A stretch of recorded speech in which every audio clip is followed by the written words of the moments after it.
মুহূর্তে সোশ্যাল মিডিয়ায় চর্চিত বিষয়ে হুমায়ুন কবির। এর মধ্যে তার ব্যক্তিগত নিরাপত্তা কর্মীও হায়দ্রাবাদ থেকে এসে পৌঁছেছে। 3 মাসের জন্য ব্যক্তিগত হেলিকপ্টারও ভাড়া করেছে নিরাপত্তার জন্য। আপাতত এগুলি আমরা সবাই সোশ্যাল মিডিয়ায় দেখেছি।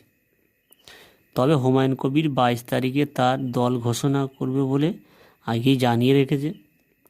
এই বিষয়টি রাজনৈতিক দলগুলির ভাবাচ্ছে।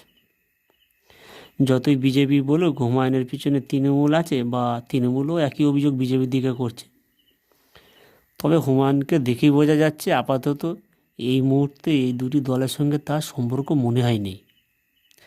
তার নতুন রাজনৈতিক দল বিশেষ করে ভাবাচ্ছে তৃণমূলের। তার দল কাটবেই তো সংখ্যালঘু ভোট। বাস্তবে বিজেপি তো এটাই চায়।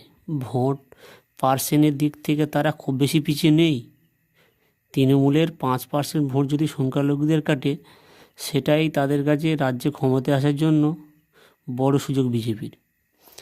যেসব মিডিয়াগুলো বিজেপির জন্য সব সময় প্রচার করে, তারা কেন হুমায়ুনকে এত গুরুত্ব দিচ্ছে, এটাই তো পরিষ্কার বোঝা যাচ্ছে।